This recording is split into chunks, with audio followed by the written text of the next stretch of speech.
우리는 친밀한 관계 속에서 가장 취약합니다. 그래서 자연스럽게 가족 내에서 우리의 해결되지 않은 감정적 문제들이 다른 관계로 흘러들어갑니다. 성과 관계 전문가인 조단 그레이는 사람들은 가족 내의 역할에 매우 익숙해져 있기 때문에 자신을 그 역할에 계속 머물게 하는 사람을 만나게 된다고 말합니다. 예를 들어, 만약 부모님이 당신을 버리거나 방임했다면 당신은 이미 당신을 사랑하는 사람에게 끌리기보다는 당신이 사랑을 얻어야 하는 사람에게 끌릴지도 모릅니다. 그러므로 당신이 이를 의식하지 않고 패턴을 바꾸지 않는 한 당신은 어린아이였을 때 경험했던 것과 같은 익숙한 감정적인 충격을 계속 견디기로 선택할 것입니다. 어린 시절 비롯된 관계 문제와 감정적 패턴을 알면 우리가 어떻게 관계 맺고 있는지 배울 수 있습니다. 조단 그레이가 말하는 5가지 유형을 소개해드리겠습니다. 1. 이별과 거절에 대한 두려움. 이 유형은 주로 부모가 자신의 문제에 치여 멀리 떠나거나 감정적인 교류가 불가능했던 방임하는 양육자 아래에서 많이 볼 수 있습니다. 따라서 이들은 혼자 남겨지는 것을 두려워하고 자신이 가장 깊이 필요로 하는 관계가 장기적으로 잘 유지되지 않을 것이라는 무의식적인 믿음을 가지고 있기 때문에 연인에게 집착하게 됩니다. 다른 무엇보다도 사랑과 애정을 절실히 원하지만 다른 사람들이 당신을 깊이 사랑하도록 허락하는 것 또한 두려워합니다.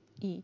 사랑스럽지 않다는 두려움. 이 유형은 자신이 사랑받을 가치가 없거나 남이 주는 사랑이 자신에게 과분하다고 느낍니다. 이것은 수치심 기반 사고라고도 불리며 사람으로서 어딘가 결함이 있다는 느낌입니다. 이 유형은 주로 무시하는 부모 아래에서 자란 경우가 많습니다. 특히 많이 예민하거나 내성적인 아이였다면 이러한 가족 관계는 성인이 되어서도 자존감을 무너지게 할 수 있습니다. 이들의 방어 기제는 사람들을 감정적으로 멀리 두고 마음의 문을 닫는 것입니다. 어떤 종류의 애정 관계와도 거리를 두며 나라는 존재가 사랑받기 충분한 느낌을 주지 않기 때문에 다른 사람이 자신을 있는 그대로 보게 하는 것을 꺼립니다. 하지만 나는 사랑과 소속감을 가질 자격이 없다는 사고방식에서 억지로 상처에 노출된 개방적인 사람으로 변할 필요는 없습니다. 자신만의 공간, 즉 나의 생각, 나의 감정에 들여보내기로 선택한 사람은 항상 당신에게 달려 있습니다. 그리고 당신만의 속도로 그렇게 해도 된다는 걸 기억하세요.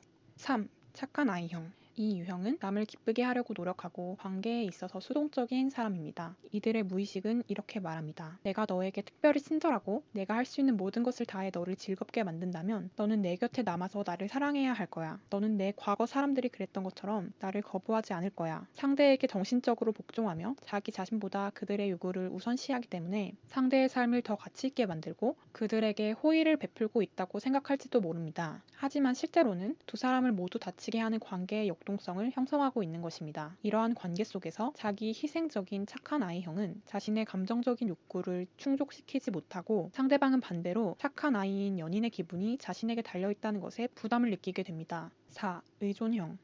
의존형은 사소한 일도 부모님이 대신 결정을 내려주고 그 결과 스스로 어떤 일을 결정하는 것을 불안해하고 불편해합니다. 만약 특정 나이가 지나고도 스스로 선택하는 것이 허락되지 않거나 신뢰받지 못한다면 점점 타인에게 의존하게 되고 연인을 만날 때도 자신의 의사결정을 대신해주는 사람에게 끌릴 가능성이 높습니다. 어떤 영화를 볼지, 어디로 여행을 갈지 등 함께하는 일이니까 상대에게 선택하게 하는 것은 괜찮다고 생각할지 모릅니다. 하지만 관계가 지속되면 자신의 선택의 여지가 없는 것에 대해 붕괴하게 되고 상대방은 이제 당신의 흥미를 존중하지 않게 됩니다. 더욱 최악의 상황은 시간이 흐르면서 자존감이 약해지고 연인에게 지나치게 의존한 결과 이런 건강하지 못한 관계를 떠날 수 없다고 느낍니다. 건강한 관계란 두 사람 모두 자신의 욕망을 편안하게 표현하고 함께 결정을 내리는 관계라는 것을 기억하세요. 5. 특권의식, 비현실적인 기대. 만약 부모가 안 돼, 아니 라는 말을 하지 않고 어떤 제재나 제한도 두지 않았다면 친밀한 관계에 대한 비현실적인 기대를 가지게 될 위험이 높습니다. 이들은 자신의 부모와 비슷하게 자신에게 노라고 말하기 어려워하는 수동적인 파트너를 찾는 경향이 있습니다. 따라서 이들이 건강한 경계선을 가진 사람을 만나서 노라는 말을 듣게 되면 좌절에 빠질 수 있습니다. 사랑을 증명하려면 내 요구를 들어줘야 하는 거 아니냐고 생각할 수도 있지만 이것은 사랑이 무엇인지에 대한 매우 불건전한 관점입니다.